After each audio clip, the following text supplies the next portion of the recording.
Despite having a family history of breast cancer and being of Ashkenazic descent, Lauren did not know the risks that Jewish women and men share. She had not heard of the BRCA gene. Despite this, doctors did not tell her of the risks or suggest screening when she appeared in their offices. However, on the advice of a friend, she did go in for testing. That is when she found out that she indeed carried the BRCA gene, which is shared by 40% of Jews of Ashkenazic descent.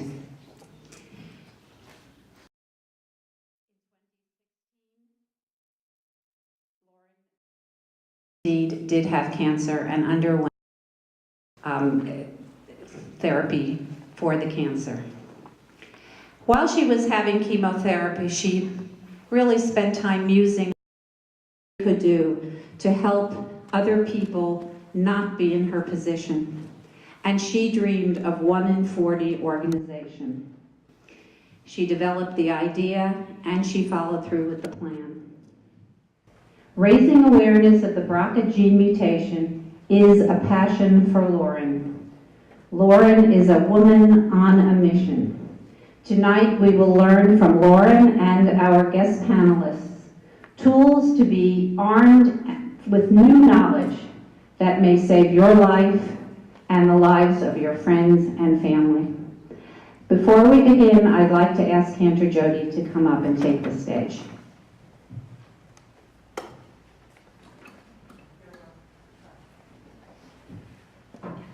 Good evening, everybody. I'm Cantor Jody Suffren, and I'm delighted to welcome you to Temple Beth Elohim this evening, on this nice, warm evening. This coming Shabbat, in synagogues around the world, we will read the ancient words of the blessing from the book of Numbers in the Torah, a blessing that's often referred to rather formally as the threefold benediction. I'd like to embellish the simple translation of this blessing for all of you who have come here this evening. It begins with Yivarechecha Adonai v'yishmerecha. May God bless you and keep you for the sacred work that you do in bringing awareness of 1 in 40 to Jews of Ashkenazi descent, for the support and strength that this community offers to those whose lives have been touched by this genetic predisposition. May God guard over you. The blessing continues, Ya'er Adonai panav elecha v'chuneka. May God's face shine upon you, and may God always be gracious to you. For the sacred task of helping to elevate our awareness, answering our questions, and creating a deeply knit community. And then finally, the third line, Yisa Adonai panav elecha v'yasem lecha shalom. May God lift your hearts and grant you wholeness, fulfillment, and peace. In gratitude to those who give so generously to others, sharing their wisdom, knowledge, and experience, we ask for shalom, wholeness, fulfillment, and peace. So that is in gratitude to all those who will be on this panel this evening, to all who have come. And I'm going to put myself on the line a little bit. I have a cold and a touch of laryngitis, but I'd like to bless you with these words that I just recited to you. May God bless you with all good. May God keep all evil from you. And may God fill your heart with wisdom and grant you with all truth. May God lift up God's merciful face and shine on you for all time. And may God grant you eternal peace. So one that is filled with blessings. And now it's my privilege to present Lauren Kordak.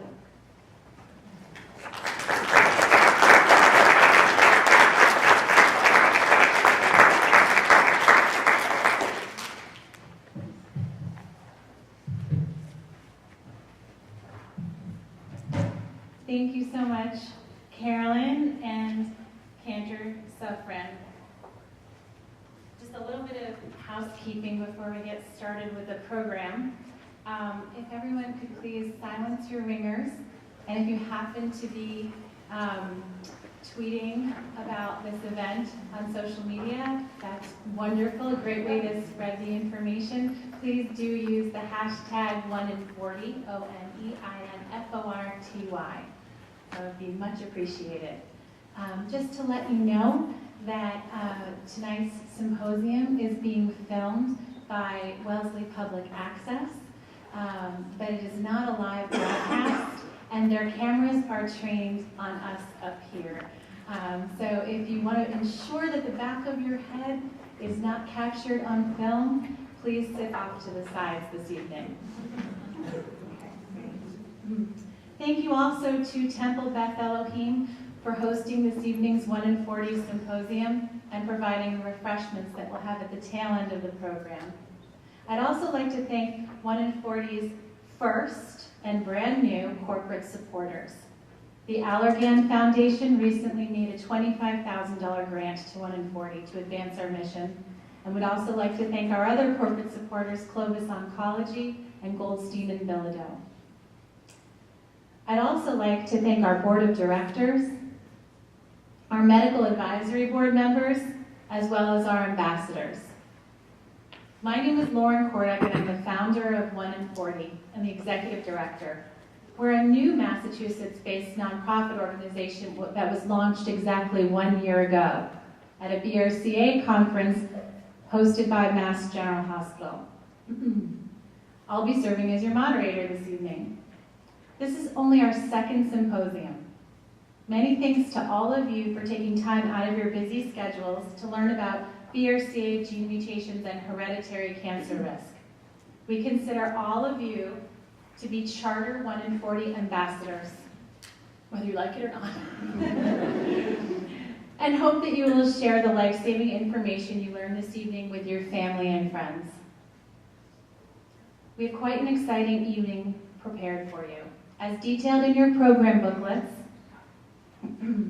you'll hear from medical experts from, get this lineup, Beth Israel Deaconess Medical Center, Dana-Farber Cancer Institute, Massachusetts General Hospital, and Newton Wellesley Hospital. Two individuals who are BRCA positive, like myself, will then share their stories as part of 1in40's I Am 1in40 storytelling project. After hearing their stories, you'll have an opportunity to pose questions to our panelists. Following my closing remarks, we'll serve refreshments, and you'll have plenty of time to mix and mingle with this evening's panelists, as well as 1in40's leadership, ambassadors, medical advisory board members, and you'll also have an opportunity to visit, I see my infusion nurse back there, hi Emily, let me get all choked up now, to Nurse Emily. You'll also have an opportunity to visit our exhibitors' information tables this evening. And now for my story. I am 1in40. In late 2016, at the age of 45, I sought genetic counseling and screening on a friend's urging. She's actually here with us this evening. She's not a medical professional. She's a cancer survivor. Where's Annie? Is she out front, working the registration table? So she urged me to see a genetic counselor because she learned of the 1in40, or the high risk of inheriting BRCA gene mutations, as she was going through her own cancer diagnosis process. The screening that I had showed that I had inherited the BRCA gene mutation from my father, putting my lifetime risk of developing breast cancer somewhere between 50 and 85%, and my lifetime risk of developing ovarian cancer, for which there is currently no screening, between 40 and 60%. So I was advised to have my fallopian tubes and ovaries removed, surgery that would have dramatically reduced my high risk of developing ovarian cancer, but it was too late. Around the same time, I had an MRI of my back to determine the cause of severe back pain I had been experiencing. The MRI revealed an incidental finding of what turned out to be stage 4 ovarian cancer. So I received that diagnosis in January of last year. Given my family history of breast cancer on my father's side and Ashkenazi Jewish heritage, I should have been referred to a genetic counselor and screened for the BRCA gene mutations many years ago. While undergoing cancer treatment last year, thanks to Dr. Groudon, seated here in the front, I discovered that most the cancer treatment was thanks to Dr. Groudon. While I was in treatment last year, I discovered that most Ashkenazi Jews of Central or Eastern European descent, 95% of US Jews are Ashkenazi. Most Ashkenazi Jews are unaware that their risk of inheriting a BRCA gene mutation is 10 times that of members of the general population. If you have Ashkenazi heritage and you knew that statistic, the 1 in 40 statistic, you wouldn't mind raising your hand? Like, look around, everyone. Like, very few people, right? Not everyone in the room, probably not even half, knew that. So that's what we've been learning from our work, is that most people are unaware of this high risk to this particular population, our population. BRCA gene mutations put people at heightened risk for cancers including male and female breast cancer, prostate cancer, and ovarian cancer. If you know you're BRCA positive, you can reduce your risk of developing BRCA cancer and detect it early through enhanced screening, risk-reducing surgery, and/or chemo prevention. 1 in 40 was founded last year to raise awareness of the 1 in 40 risk to Ashkenazi Jews of inheriting a BRCA gene mutation, and to provide the support that individuals and families need to effectively manage their cancer risk. I fully recognize that facing a risk of having inherited a BRCA gene mutation may cause anxiety. It may even be downright scary. That's why 1 in 40 has a cadre of mental health professionals involved with our work who stand at the ready to provide you with emotional support if desired. Because as scary as the risk of having a BRCA gene mutation may feel, hearing the words from your doctor, "You have cancer," is infinitely scarier and life-altering. This past December, the ovarian cancer that I had, and I never like to call it my cancer, like my cancer, but anyway, the ovarian cancer that I had came back, and I was diagnosed with recurrent ovarian cancer, for which there is currently no cure. That's the bad news. But we'll get right to the good news. The good news is that the cancer is once again in check, thanks to Dr. Groudon, one of our panelists this evening, and his colleagues at MGH. And there are brand new therapies that they're going to be utilizing with me and other patients like me to help keep it at bay. This Friday, I'll receive my 12th infusion of chemotherapy, but who's counting? Treatment is hard. It's very hard at times. I'm not going to lie, it's very hard. But you all make it so much easier for me to endure. You showed up to learn about hereditary cancer risk. The very fact that you showed up this evening and are paying attention to what we're all saying makes my family feel that our travails are not in vain, and it gives us the energy we sometimes run low on to carry this work forward. Your presence gives us the strength to do everything in our power to ensure that this horrible thing that happened to my family doesn't happen to anyone else. Thank you.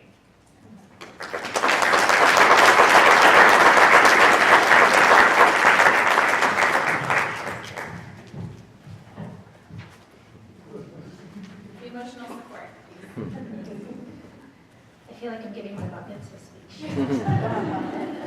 Good evening and welcome to the symposium. My name is Debbie Shannon. I'm an LICSW, licensed independent clinical social worker.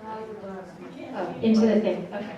My name is Debbie Shamon. I'm an independent clinical social worker with a small private practice in the Boston area. I specialize in trauma recovery and the transition to parenting. I'm also Lauren's dear friend, and I consider myself part of her family. I am also an Ashkenazi Jew. So I'm going to share with you this evening a brief synopsis of the mental health support that 1 in 40 has been offering, as well as some interesting and exciting directions for future programming. We're currently in the needs assessment, research, and development phase of designing a program that complements the resources already being provided by our sister organizations, such as Sharsheret and FORCE, which is Facing Our Risk of Cancer Empowerment. So I'll start with what I have learned personally in the last year and a half of going through this journey with Lauren and her family. Prior to her diagnosis, when Lauren told me she was seeking genetic testing because of her fear of cancer, I remembered when I met her and she told me she was sure she was going to get cancer at some point because of her family history. When she told me she was seeking testing because she feared she had an elevated risk of cancer due to her family history, my immediate thought was, "Oi, why do you need to look for such sores?" For those of you who might not know, sores is trouble in Yiddish, and it's not just trouble, it's like anxieties and suffering and the burden of those things. So that was my initial response. With dizzying speed, Lauren's diagnosis followed her positive test results for the BRCA mutation. After the initial shock, grief, and anxiety dissipated a bit, and Lauren began thinking about this nonprofit, and after I told her she was nuts and she needed to just focus on getting better, I and others, including her mom, Betty, who's also an LICSW, began to put on our clinical hats and think together about the process and what people who are experiencing the unique circumstances of a genetic cancer risk might mean, and to what barriers to the life-saving testing might be. Why would people not just go out and get tested? So research is supporting our experience and our urge to provide this support. A study headed by April Hirschberg, MD at Mass General, reviews the literature and has delineated some salient points about the mental health needs of those facing the decision-making during the pre-testing, testing, and results phase, and risk factors for those who might experience heightened stress. One of the barriers to genetic screening being offered across the board is the fear that it will elicit tremendous anxiety. And what is being determined by research is actually there are other factors that increase the risk of anxiety around the decision-making process to get genetic testing, including having a history of mood disorders and anxiety, having family members, particularly a parent with a genetic cancer, being a parent yourself, or being the first family member to pursue treatment. Our experience as Lauren's family is that there is a complicated and unpredictable response, even to the idea that there might be risk in our genetic group, to the decision to get tested, and what the implications of the test results might be for your offspring, their offspring, and other family members.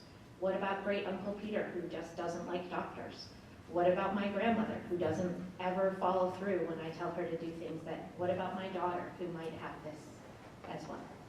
Often there's a mix of resistance, anxiety, fear, and misconceptions, which can be greatly alleviated or reduced with supportive counseling.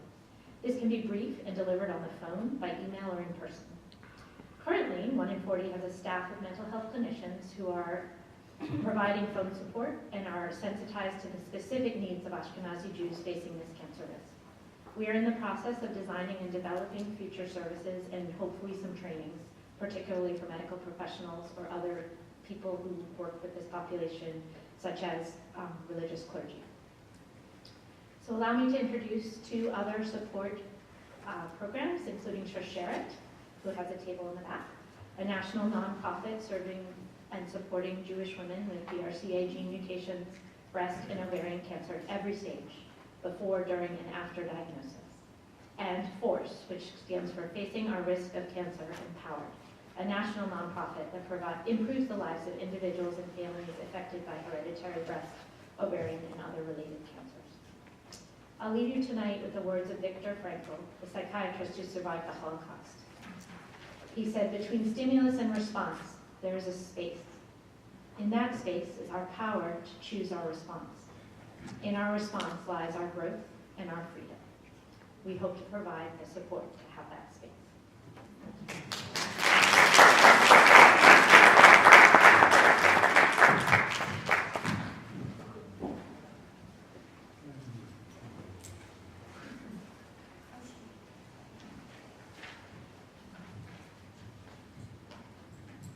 Good evening. My name is Kimberly D. Leonardis. I'm a genetic counselor at Beth Israel Deaconess Medical Center. I've been a genetic counselor for more than 15 years, and I specialize in hereditary cancers and families that have a family history of cancer.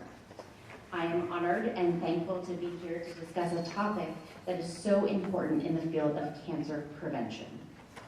As Lauren mentioned in her introduction, individuals of Ashkenazi Jewish ancestry carry a 1 in 40 chance of having a mutation in BRCA1 or BRCA2. Individuals of non-Ashkenazi Jewish ethnicity have approximately a 1 in 400 chance of carrying a mutation in BRCA1 or BRCA2. That means based simply on ancestry alone, regardless of family history, individuals of Ashkenazi Jewish ancestry have a 10 times greater likelihood of carrying a mutation in BRCA1 and 2 compared to individuals of other ethnicities. Although today, individuals of the Ashkenazi Jewish community live all over the world, historically, many years ago, the Ashkenazi Jewish population was isolated geographically and culturally. And as a result of this isolation, there were very rare founder mutations in just a few individuals that then have been passed on through hundreds of years and many generations of individuals of Ashkenazi Jewish ancestry. Although we're here to highlight the importance of this 1 in 40 statistic, which is approximately 2.5%, I think it's equally important to put this number in perspective, which is to say 97.5% of individuals of Ashkenazi Jewish ancestry will not carry a BRCA mutation. So I want to really stress that the importance of this conversation is really targeted to a minority. But if we can figure out who's in that minority, the work that we can do in helping people recognize cancer risk, be aware of it, and hopefully give them the tools to help prevent cancer in themselves and in their family members. That's really what we want to focus on. So although the greatest likelihood, just based on ethnicity, is not that someone has a BRCA mutation, for individuals who happen to be in this 1 in 40 population, there's tremendous things that we can do to help modify their risk to develop cancer over the course of their lifetime. So less than 10% of all cancer is hereditary, which means it's caused by a genetic mutation that is inherited and passed on within a family. BRCA1 and BRCA2 mutations are most commonly associated with hereditary breast cancer and ovarian cancer, but they can also be associated with an increased risk for male breast cancer, prostate cancer, and in some families, melanoma and pancreas cancer. So there are certain characteristics that we tend to see in families with BRCA mutations, and it's not true for all families. But when I'm talking to patients and drawing out a family tree, I'm looking at the ages of breast cancer diagnosis in a family. Typically, when there's a BRCA mutation, we tend to see younger ages of breast cancer diagnosis, breast cancer in the 30s, 40s, or early 50s. We see multiple affected family members on the same side of the family. We might see the presence of rare cancers in a family, ovarian cancer, pancreas cancer, male breast cancer, which raise our concern for a hereditary predisposition.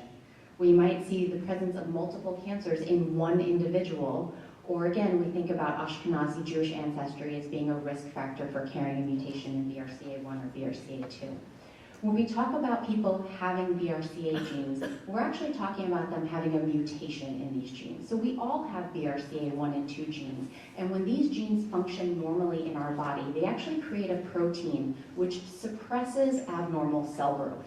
These genes are called tumor suppressor genes, and we want them to be functioning normally in our bodies. When we do genetic testing, we're actually looking for a mutation, a typo somewhere in the gene, which results in that protein either not being made or not working properly. So when someone has a BRCA mutation, it's not that that mutation causes them to get cancer.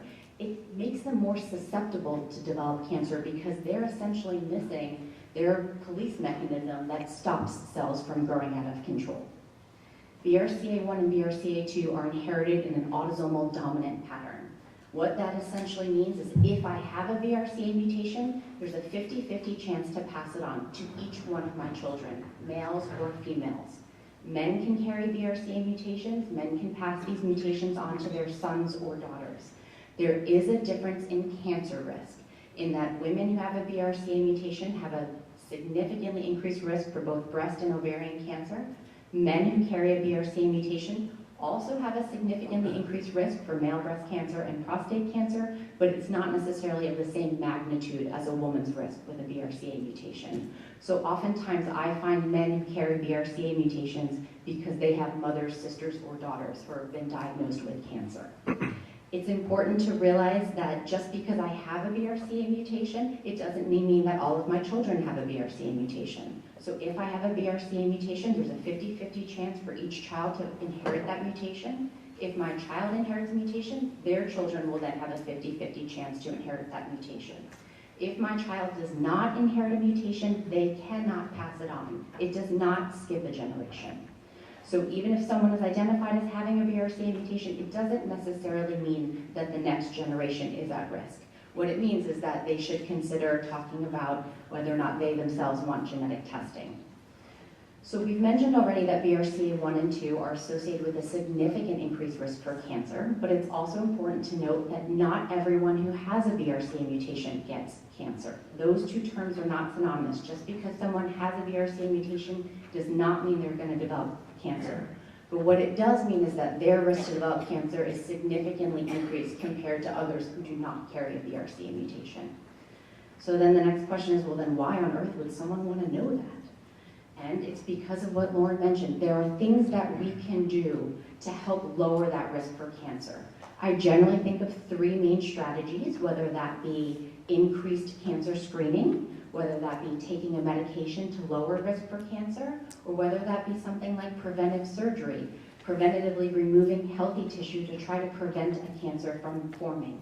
Unfortunately, I don't have enough time today to go to all the subtleties of those medical management options, and maybe the physicians here will be able to do that for you. But it's important for you to know that there are medical management choices that individuals can make, and they are specific to any one person. So someone who is 55 may make a different medical management choice than someone who is 25, and that's okay. This is not a one-size-fits-all situation. But what's important to know is that individuals who find themselves at increased risk can work with their doctors to make informed decisions about how to modify that risk and lower their risk as much as possible.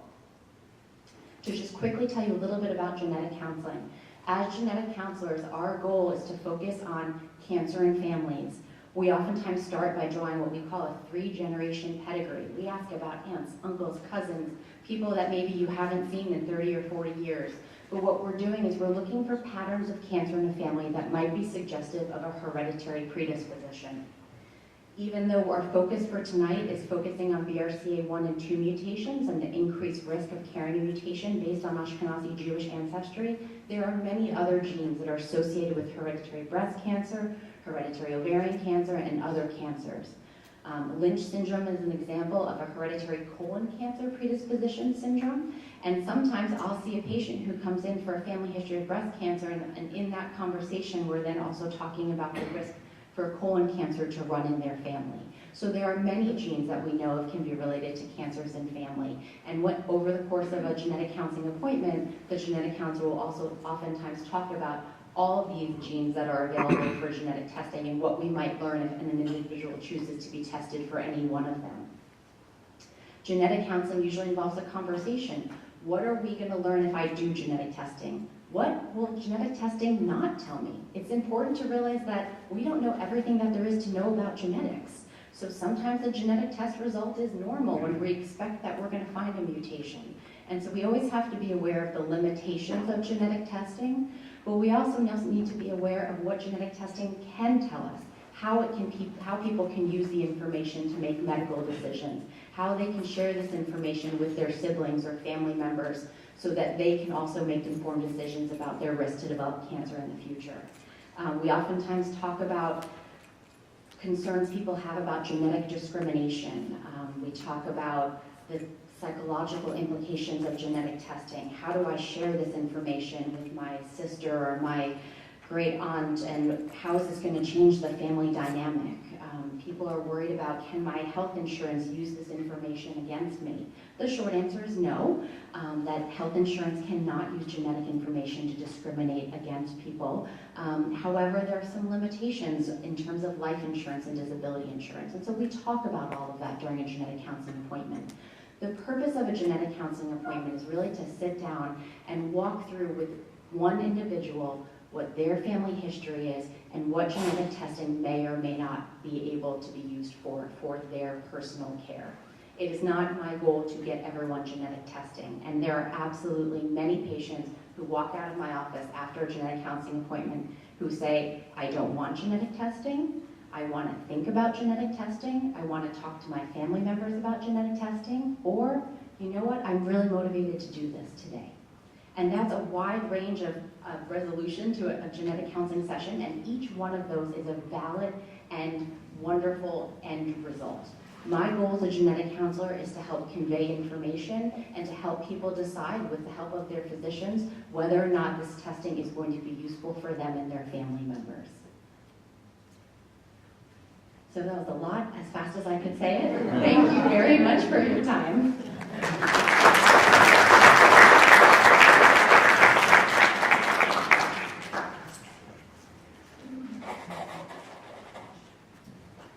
Thank you, Kimberly. You've done most of the hard job, and now I can just talk freely about my topic.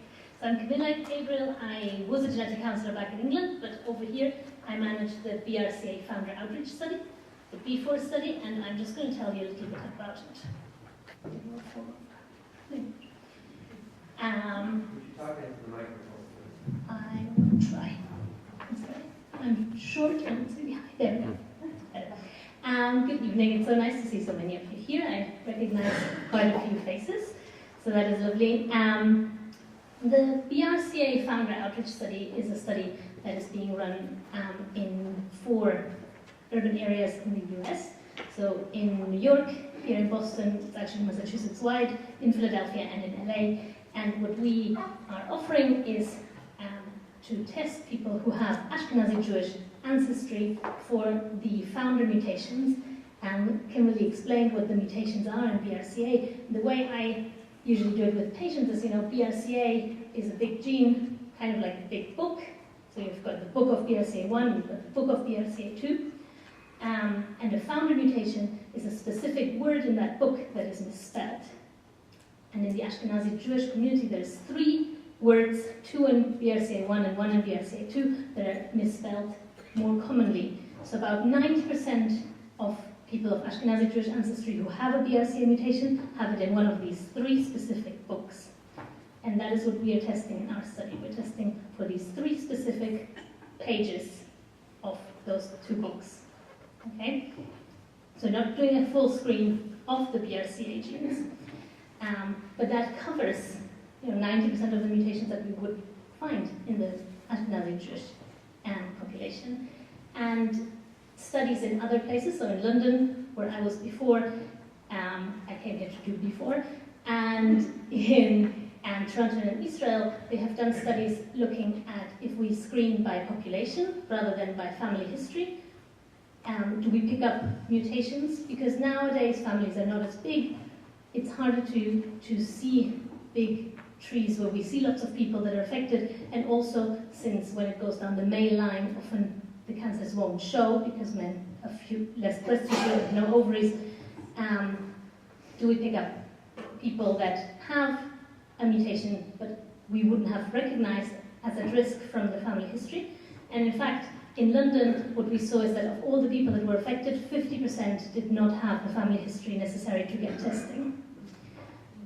And so we are testing independently of family history. What we are looking at in the study is also a interface, because it would be very difficult for our genetic counselors in this country to be able to see every person of Ashkenazi Jewish ancestry and test them.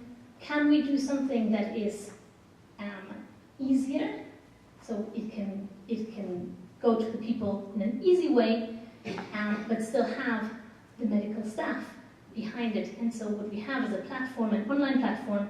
You log onto it, and then you go through a process that does the pre-testing counseling in the form of little videos. So we have animations and we have videos of the doctors talking, and then ask you some questions to make sure that you actually watch those videos with the sound on.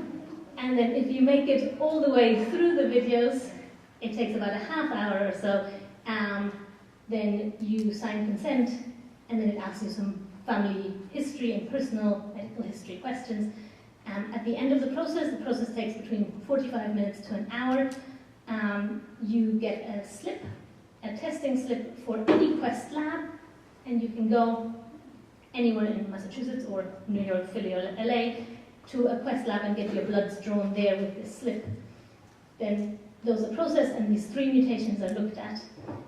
If they come back positive, you can choose whether you want to have your PCP return these results to you, and if you want the PCP to return to you and your PCP is happy to do that, then they will return results to you, or you can choose to have a genetic specialist through the centers do that.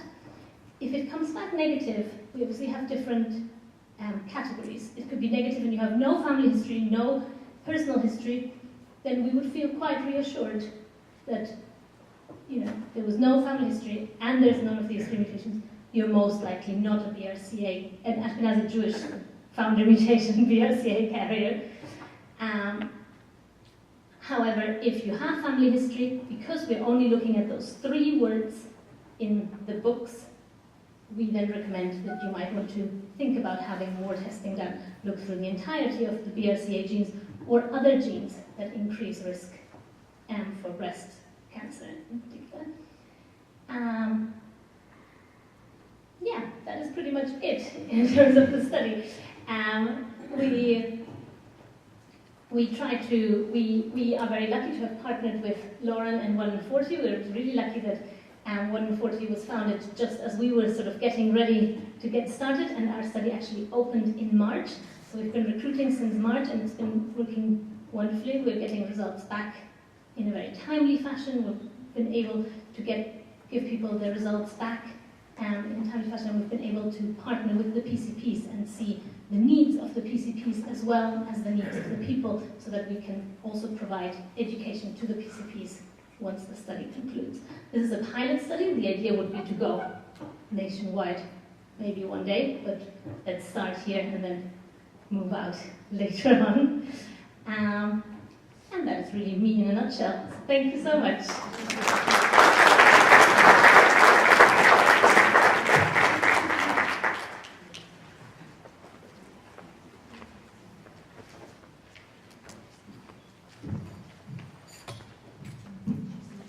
Good evening, everyone.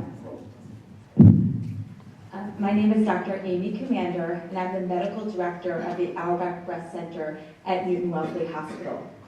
So as a breast cancer oncologist, each day I care for and treat men and women with a diagnosis of breast cancer. In addition, a large component of my job also involves counseling women who are at heightened risk for developing a future breast cancer, either because of carrying a BRCA mutation or possibly other factors. So I'm really pleased to see all of you here tonight to learn more about BRCA mutations in individuals of Ashkenazi Jewish descent. One of the important interests that I focus on is cancer prevention, and genetics is a key component of cancer prevention. I'm also a mom. I have 2 kids, ages 8 and 11, who attend a Jewish day school in the Boston area. So as you can imagine, as a mom who's a breast cancer doctor, people come up to me all the time with questions. And I can honestly say in the past 2 years, my daughter's had two of her friends' moms have unfortunately been diagnosed with breast cancer at a young age. And in talking to them, I've learned that there indeed actually was a family history of breast cancer in their families, and for whatever reason, they never had genetic testing. Nobody in the family had been referred for genetic testing. And that really haunts me, because I feel like in those cases, again, there was an opportunity for prevention. And so that's why this symposium is so important. So I thought I would focus in the brief amount of time that I have on some of the strategies we can use to manage risk in men and women who are found to have a BRCA mutation. And Lauren, alluded to some of these earlier, so did Kimberly, so I'm just gonna focus on the 3 key things, which include enhanced screening, consideration of risk-reducing surgeries, and the concept of chemo prevention. I know the word chemo sounds kind of scary, so I'm just gonna say preventative medication. So first I'll talk about screening. So when we think about screening for breast cancer, we've all heard of mammograms. That's our best tool for breast cancer screening in 2018. And for the average woman in the United States, we usually recommend consideration of starting mammograms around age 40. However, if a woman is found to have a BRCA mutation, it's actually recommended at age 25 to start screening with a breast MRI, and that's done on an annual basis. MRIs are actually a more sensitive screening tool. At age 30, a woman would also start doing an annual mammogram, alternating with a breast MRI every 6 months. So why do we do screening? Why do we believe so strongly in screening? So the point of screening is to try to pick up a breast cancer when it's very small, when it's stage 1, when we know it's much more treatable and the likelihood of cure is that much greater. So that's why screening is so important. In terms of screening for male breast cancer, at present there are no guidelines recommending annual mammography for men with a BRCA mutation. However, it is recommended that men who carry a BRCA mutation have a clinical breast exam every year starting at age 35. Lauren also mentioned the idea of ovarian cancer screening, because as we know, women with a BRCA mutation are at increased risk for ovarian cancer. And at present, in 2018, unfortunately, we do not have a great screening tool for ovarian cancer. And I know Dr. Growden, I'm sure, is going to touch on this, so just going to let you know that certainly lots of research is being done in this area, and this is certainly something that's very important for us to figure out. So that's what I want to say about screening. I should also note that for men with a BRCA mutation, particularly a BRCA2 mutation, there is an increase in risk for prostate cancer. So it is recommended for men starting at age 45, if they have a BRCA2 mutation, to discuss with their doctor the role of prostate cancer screening, which is just a blood test checking the PSA. Men with a BRCA1 mutation should also consider this screening. Kimberly also mentioned other cancers that may be associated with BRCA1 and BRCA2 mutations, such as pancreatic cancer and risk for melanoma. And we don't really have, for pancreatic cancer, there really isn't a screening test available outside of research purposes. So if there is a strong family history of pancreatic cancer, perhaps at an academic medical center, a patient would discuss this option, with a specialist, but that's not standard of care at the present time. In terms of melanoma screening, we would recommend that our patients see their dermatologist for a skin exam, but they're really only if there's a strong family history, I would say, of melanoma. So that's screening.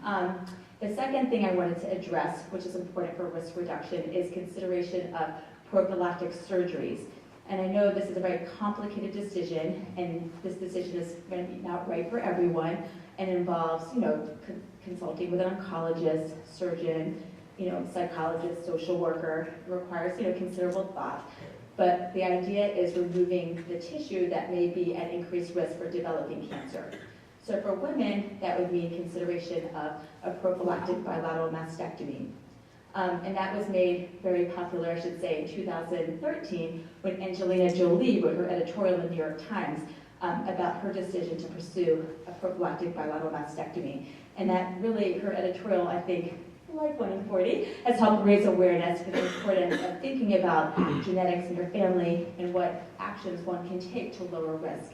In fact, there is a term in the medical community called the Angelina effect, before the Lauren effect, and it's been shown that after Angelina Jolie published this editorial, there was definitely an increased uptake in terms of referrals to genetic counselors, and I'm sure our genetic counselors can attest to that. They got really busy.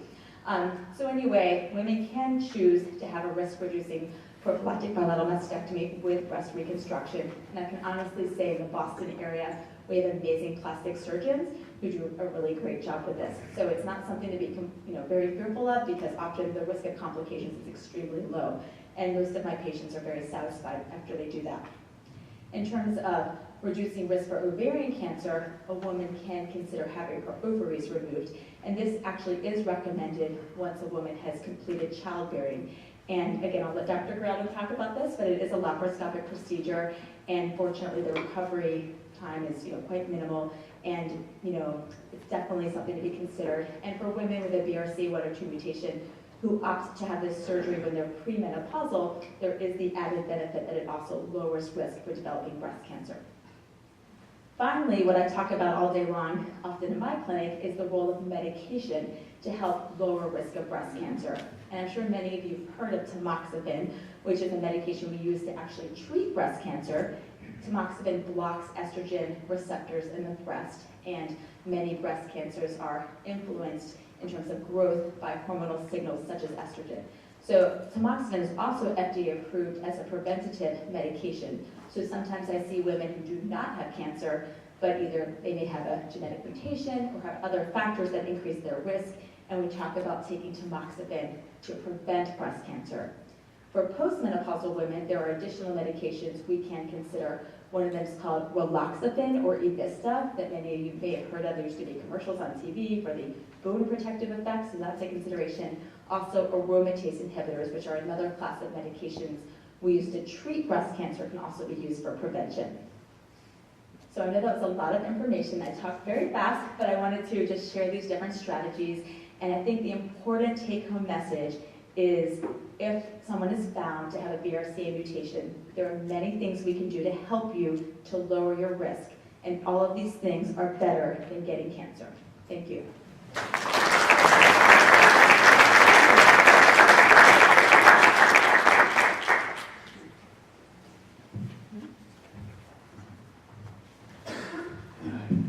Hi there, my name is Whit. I'm one of the gynecological oncologists at Mass General Hospital. Maybe that was a towering review of really how we manage all of our risk. And as a gynecological oncologist, I take care of women that have ovarian cancer and uterine cancer. I get to be fortunate to do their surgeries and also be involved in their chemotherapy and whatever types of care that they have, follow-up. And so, we really get to be part of people's lives in a lot of different phases.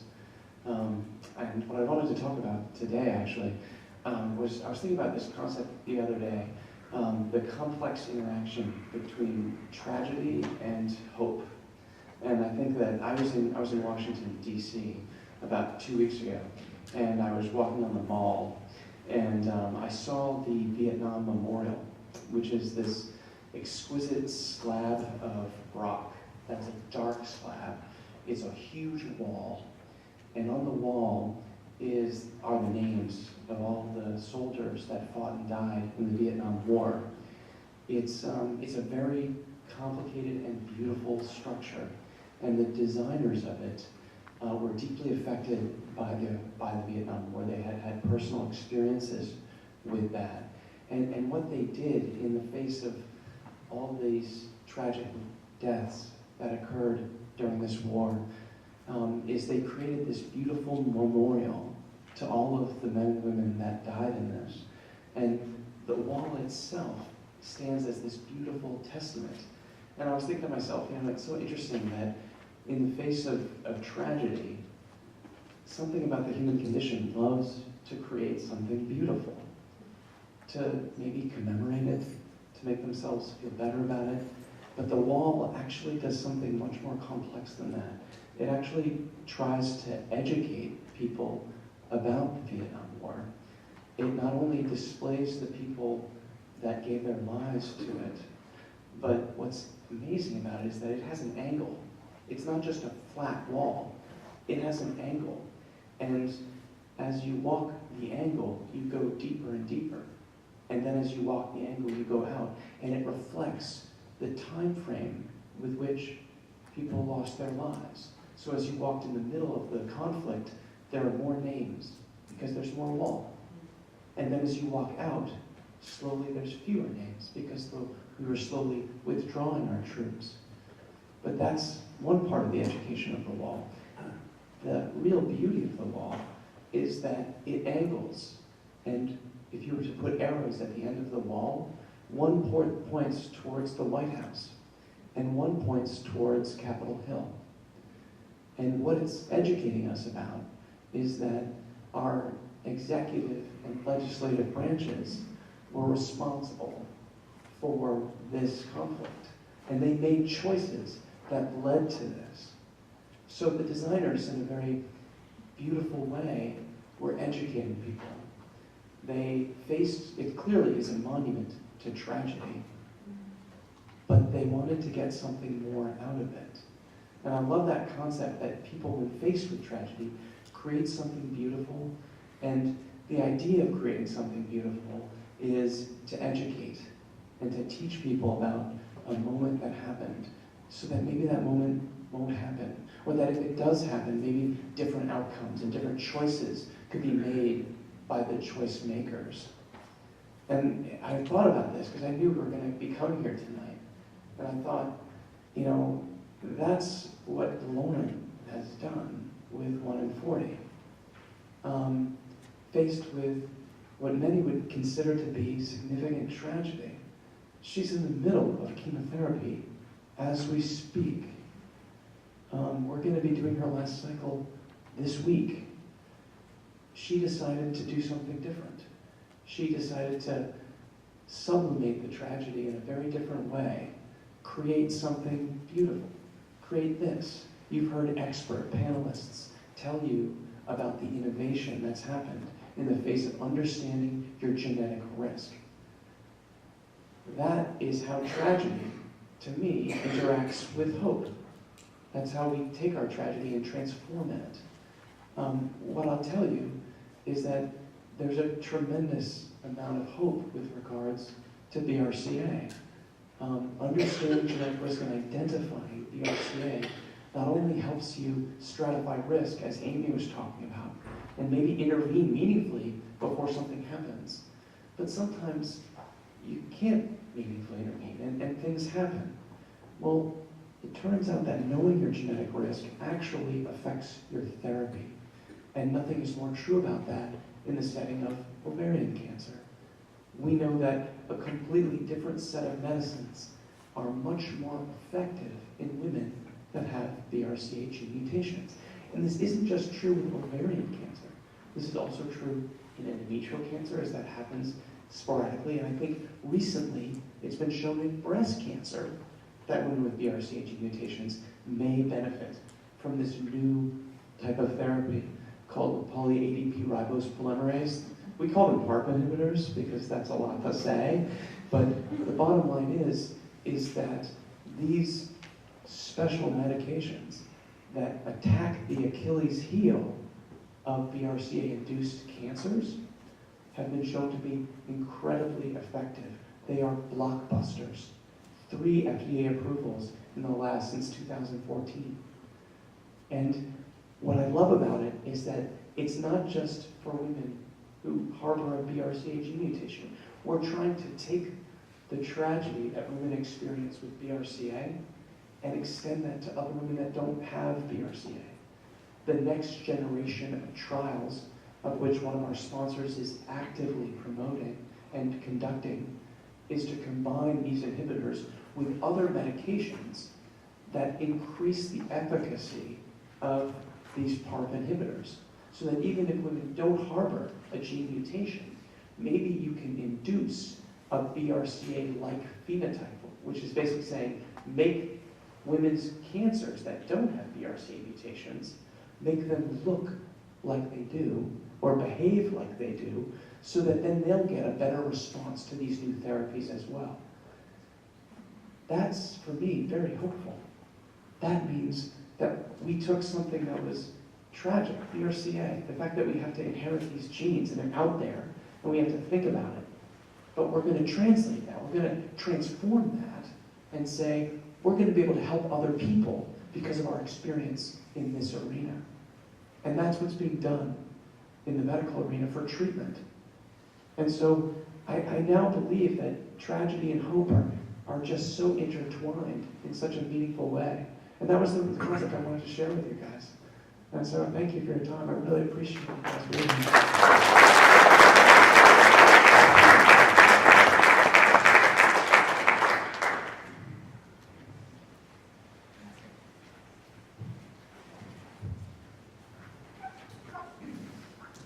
Hi. Get the mic to work here. My name is Ken Deutsch, and I am 1 in 40. I am BRCA positive.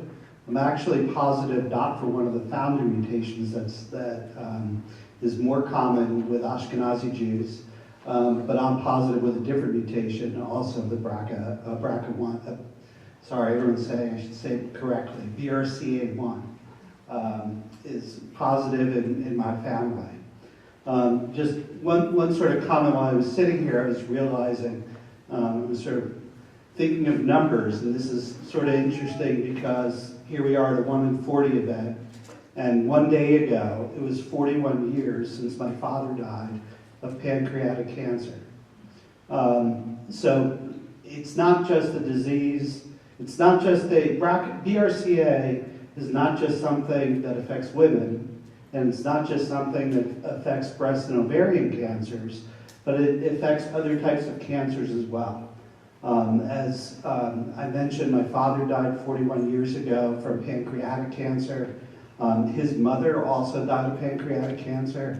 He had a cousin who died of pancreatic cancer. Now they've had breast cancers in the family as well. His sister died of breast cancer. He had 2 aunts who had died of breast cancer. I have a second cousin who had breast cancer. So it's a whole group of cancers that exist in my family and in many families with BRCA mutations. I think one of the challenges that's out there, well, let me just back up and suppose it's a little bit more of a personal story. So I'm a bladder cancer survivor.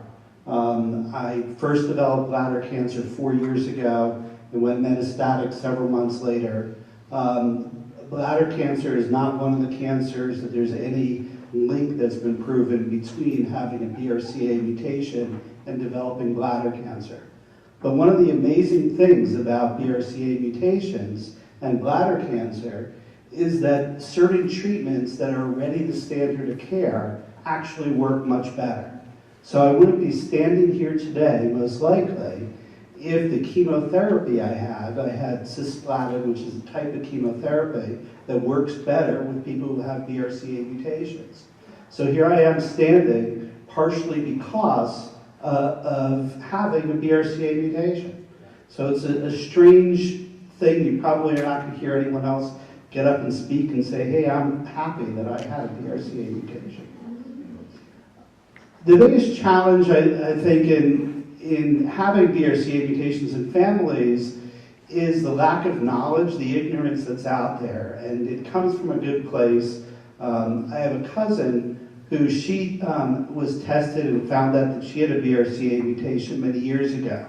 But she naively thought, and I love her dearly, I don't hold anything against her, but she naively thought that because myself and both my brothers were men, that we didn't need to know about it. And so we weren't informed when that happened.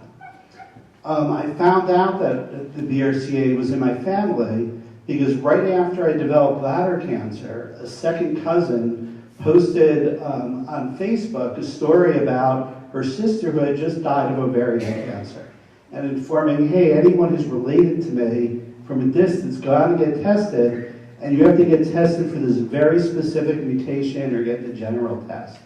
That's how I found out about it, was through the word of mouth just on Facebook. Since that time, my brother and my cousin have gone out and done genealogy work and figured out all our distant relatives and have been contacting them by phone, by Facebook, however they can find them, to make sure they all go out and get tested. This, I think, is the most important part of when you already have cancer and you find out that you have a mutation.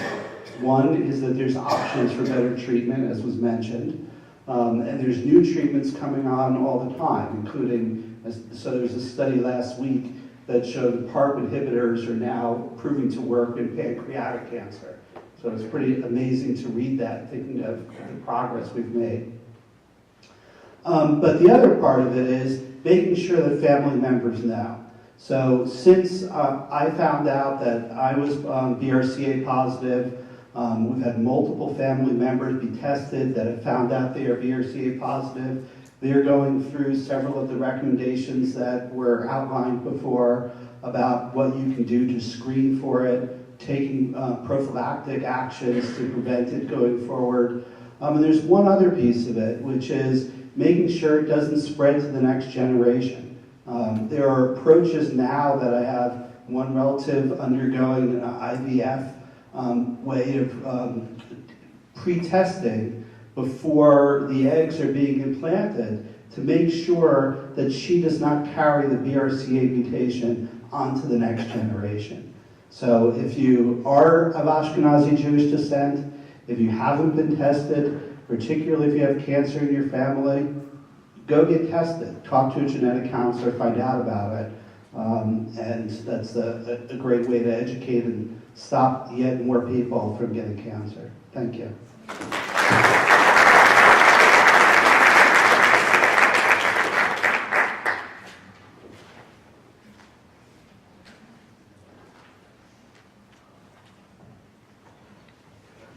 Good evening. My name is Jessica Axel, and I am 1 in 40. In 1996, when I was 10 years old, my mother died of breast cancer on her 36th birthday. Her death, along with the fact that her grandmother and 2 great-aunts had also died of breast cancer, prompted my mother's sister to get tested for a BRCA mutation in the early 2000s.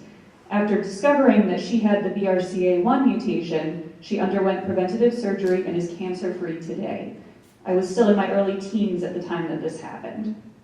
Around the time I turned 18, my family and primary care physician began encouraging me to get tested too, but I was afraid.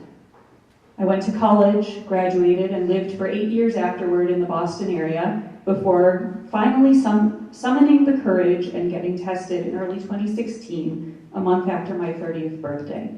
The test came back positive. The decision to have a preventative double mastectomy with reconstruction was relatively easy for me, though I know and can understand why it's a difficult decision. My initial surgery was in October 2016 with follow-up surgery in March 2017. Any further preventative surgeries will take place before I turn 35. It's funny being a youngish woman with fake boobs. To the casual observer, everything looks normal, but I worried, as I suppose more than one young woman who has faced mastectomy has, whether I would ever find someone who would love my new body.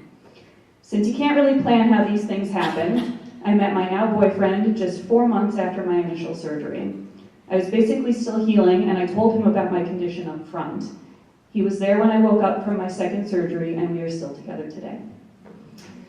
I consider myself lucky in so many ways. To have found out about the mutation, to have done something about it before it could harm me, and to have a supportive family and partner.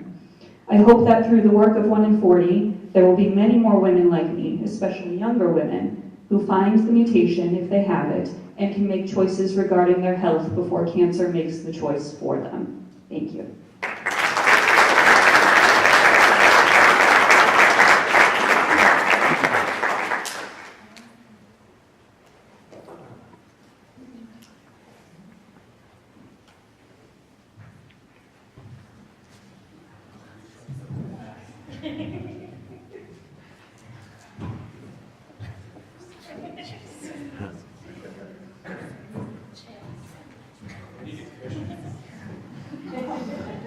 Just a round of applause for our panel.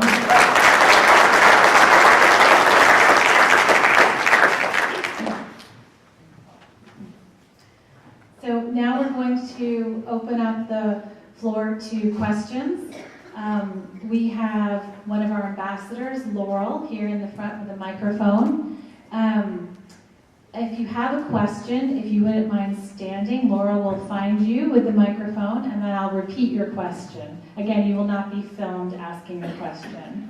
And then one of our panelists will address, or several will address your question.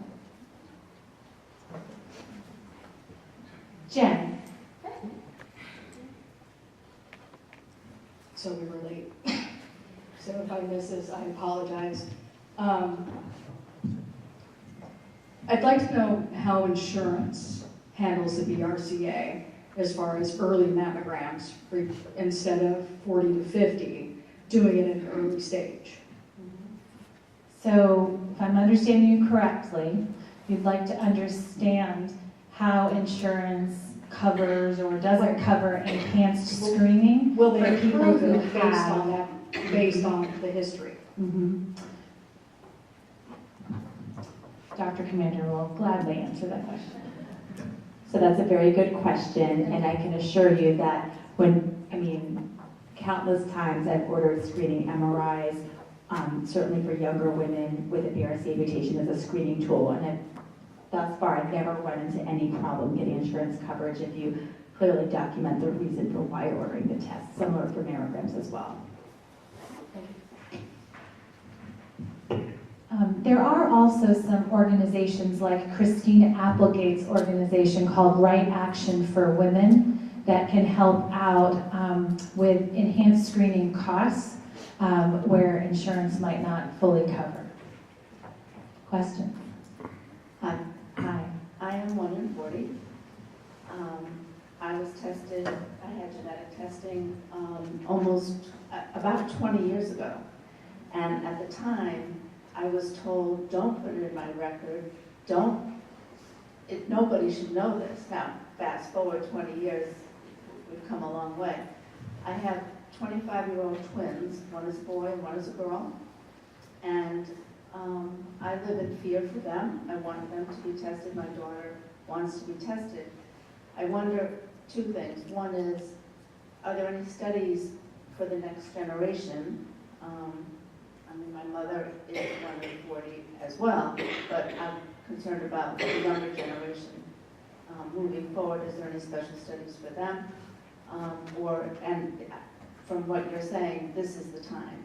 25 is the time for a boy and a girl. Okay, so I'm going to first pass the microphone to Camilla. Okay. She can share just a bit more about the criteria for participation in the B4 study, and then perhaps pass it on to Kimberly, who can address the other aspects of your question. So you were asking about studies that your twins could enter at the age of 25. So the B4 study, which looks at those 3 mutations, the eligibility criteria is to be 25 or older, so they would qualify by age. They have to have at least one Ashkenazi Jewish grandparent, and they would have to have a Massachusetts zip code or New York, Philadelphia, or LA. And we ask that people have insurance, because if they end up being positive, there will be follow-up screening and so on, and we don't want to put anyone in a position where they wouldn't have insurance to be able to get that screening. So that is for testing only. And then I think Kimberly will talk about other studies. So I actually just wanted to comment on your concerns about insurance and potential possibly for discrimination. So as I mentioned, I've been doing this for 15 years, and in the early 2000s, when BRCA 1 and 2 testing could cost thousands of dollars, I had countless women come in with cash and cashier's checks and payment plans because we were all concerned about how this information could potentially be used against someone. Fast forward, we had a federal legislation that I believe was in 2006 called GINA, which is Genetic Information Non-Discrimination Act. And that act is a federal legislation that specifically prohibits a health insurance company from using genetic information. A health insurance company cannot charge more for health insurance because someone has a genetic predisposition, whether it's to cancer or other conditions. A health insurance company cannot use the information in deciding what they will cover and not cover from a discrimination standpoint. That law also covers employers, so employers cannot use genetic information against individuals. That legislation, along with individual state legislation, I think has provided a lot of reassurance in the genetics community, trying to minimize the potential for discrimination. I do talk with my patients about the fact that that legislation does not address the potential for life insurance, long-term care, or disability companies to use genetic information. So what does that mean? So if someone already has a life insurance policy in place and then they get genetic testing and that test result is positive, the life insurance company cannot use that information in canceling a policy or refusing to pay out on that policy.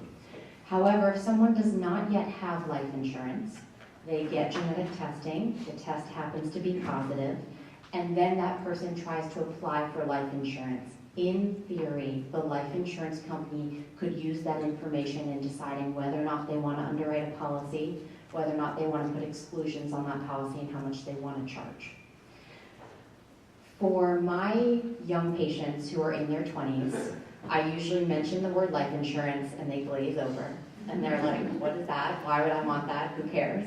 And so I think we have to tread carefully, especially for people who maybe haven't ever thought about life insurance and don't know if it's something that's important to them yet. And I try to have that conversation with all of my patients, but I think that the punchline is, if someone is concerned about the potential for life insurance discrimination and long-term care, and really, there's not a lot of data out there to say that it really is an actual concern. I do think for many of us, it's this theoretical possibility that someone could try to use this information from a life insurance or disability policy standpoint. But what my kind of default is, my safest option, if someone thinks they're gonna want life insurance, go get it. If I had 25-year-old patients who were in my office, I would have a real conversation. Talk with your parents, talk with your family members, think about whether or not this is something that might be important for you. And if it is, go ahead and get a policy. Come back and see me. In the meantime, do the screening as though you're positive. So for a young woman at 25, if she's not ready to test for psychological reasons, for insurance reasons, go get the screening that's recommended. It might be more than what she needs, because she may not have the mutation, but that's okay. I would rather make sure that she is safe and that she has the time to decide whether she's in the right place psychologically, whether she's in the right place from an insurance standpoint, the right place in her life for all of this information. And if she's not, that's okay, as long as she does the recommendations that she would be following if she were positive. For men, it's a little bit different in that the medical management recommendations usually start around the age of 35 to 40 in terms of prostate cancer screening. So men have a little bit of time before it would impact their own medical management. Where some of my young 20-somethings and 30-somethings come in, especially the men, is not necessarily when it's going to affect their own medical care, but when they're making family planning decisions. So if we are thinking about the possibility that I would want to know if I had a mutation because maybe I would want to avail myself of some of this reproductive technology to try to prevent a mutation from being passed on. So for a lot of my young men, the question of whether or not to testing actually comes up from a family planning standpoint before it comes up for their own medical care, whereas for my young women, it's coming up when they're trying to make decisions about how do I make sure that I'm safe and healthy. Thank you, Kimberly. So clearly this is a topic that can be emotionally fraught. And I just want to remind everyone here this evening that this is a process to go from learning this information all the way to picking up the phone and scheduling an appointment with a genetic counselor like Kimberly, or participating in the B-Force study that Camilla discussed. And I just want to remind you that 1 in 40 stands at the ready. We have, again, a cadre of mental health professionals who are happy to have, confidential discussions with you about how to face this risk, how to perhaps encourage family members to give this serious consideration, etc.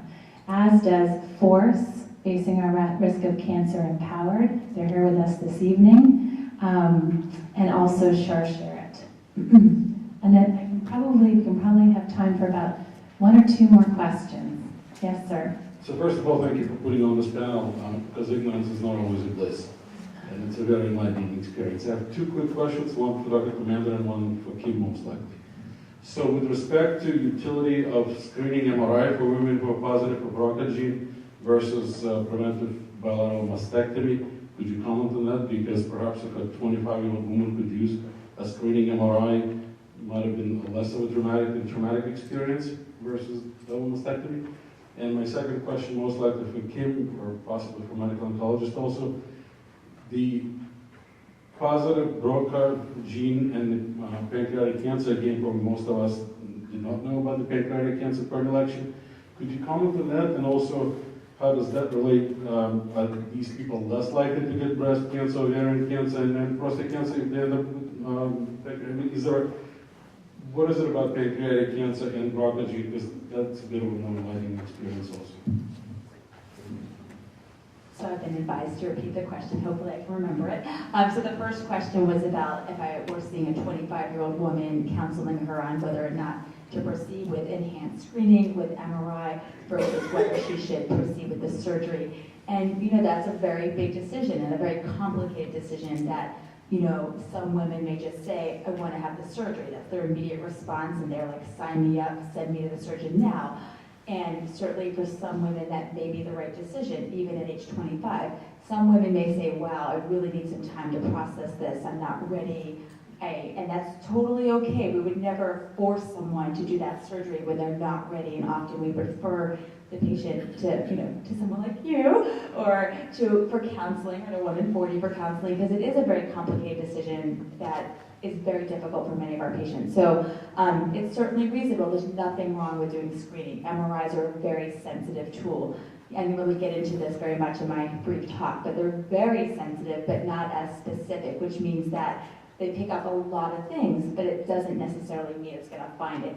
Sometimes it finds a little something and it turns out to be a false positive. So I think I counsel patients about that too. Like, go into your MRI just saying, I'm doing this for screening, and hopefully if they find a little something, it's just a false positive, because that happens sometimes. But it's totally reasonable to do MRI screening, and then at age 30 we start with the mammograms. And again, it's very reasonable to do that. Some women opt to do that for years before they choose to have the surgery. So, there's no right or wrong answer. It really depends on the individual and what she decides to do. Does that help? It does, but knowing that the lifetime risk is only 40 to 60 to 80%, why wouldn't you?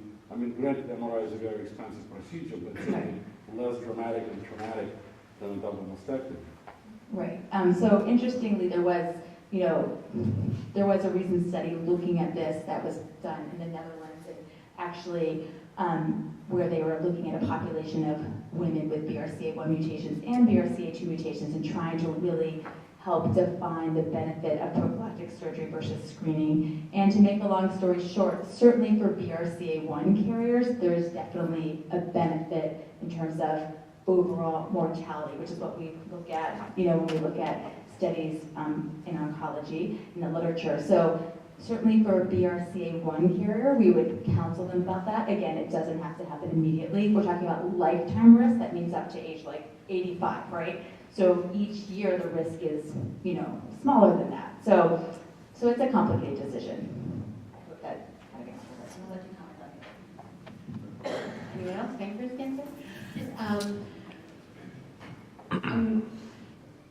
To try to rephrase the pancreas cancer question, I believe you were just asking about the association with pancreas cancer and BRCA1 and 2 mutations. Is that fair? Okay. So pancreas cancer is keeping us all on our toes, because I think for a very long time we were not aware in the medical profession that there was an increased risk for pancreas cancer with BRCA1 and BRCA2 mutations. When we look at the literature, in particular, more commonly with BRCA2 mutations, but we can see with BRCA1 mutations as well, the lifetime risk for pancreas cancer is approximately 7% over the course of a lifetime with a BRCA mutation. As Dr. Commander mentioned earlier, at this point, we don't have great screening for pancreas cancer.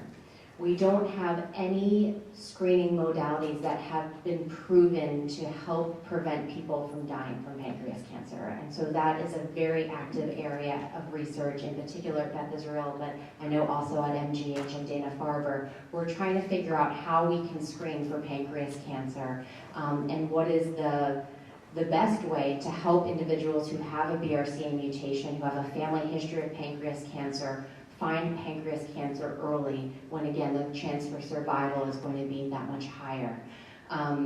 It's complicated, as I think a lot of our conversations are tonight. In general, the recommendations that we follow at Beth Israel is that if there is a BRCA mutation and a family history of pancreas cancer, we would recommend individuals consider participating in a research study to screen for pancreas cancer and to help us learn more about what the best modality for screening for pancreas cancer is, and oftentimes that's an MRI or CT scan and possibly some tumor markers. Does anyone else?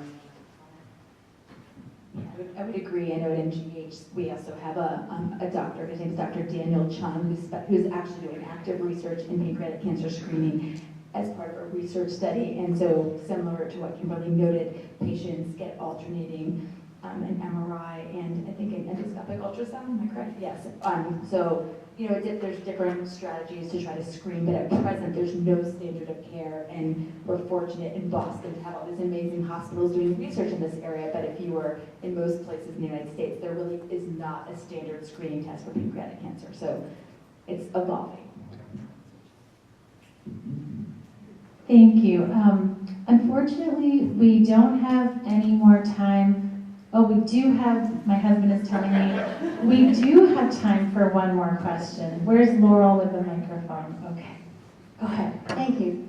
We've been talking a lot about screening, surgical and medical treatments for lowering one's risk of breast cancer. Does lifestyle and diet really hold any weight in terms of prevention or care afterwards? That sounds like a question for Dr. Commander. So if I'm hearing you correctly, are you wondering whether lifestyle and diet choices can favorably impact a patient's lifetime risk of developing breast cancer in particular?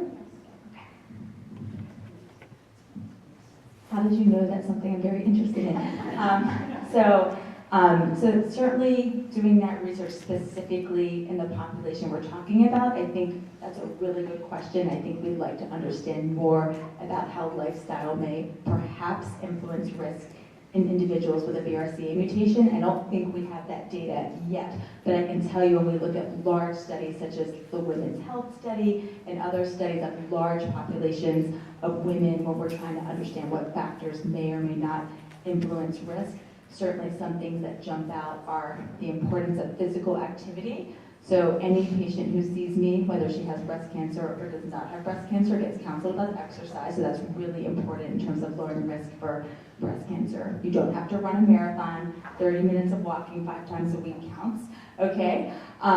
In addition, doing your best to be at a healthy weight. I know that's a big challenge for many of us, but being at a normal body mass index, which is 25, that's how it's defined, is actually an important goal in terms of lowering risk for breast cancer.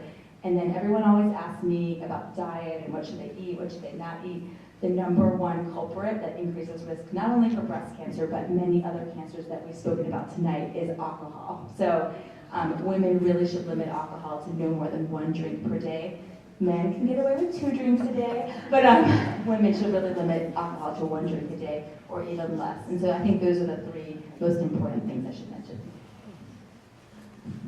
Thank you. So before heading home this evening, please complete the brief anonymous survey that you found on your chairs, and please turn it in at the 1 in 40 registration table in the lobby or the 1 in 40 tables in the back of the room. Please also take a few of our brand new brochures, hot off the press yesterday, our brand new brochures that contain basic information about BRCA gene mutations. They also describe some options for BRCA gene mutation counseling and screening, and provide testimonials from just a few of the people whom 1 in 40 has empowered to learn their BRCA status and take charge of their health. In Judaism, human life is essential, and so pekuach nefesh, the obligation to save a life in jeopardy, is considered a major value to uphold. So here's where the guilt trip comes in, right? Please do share 1 in 40's life-saving messages with your friends and family. As we say in Hebrew, l'chaim, which means to health and to life. Thank you.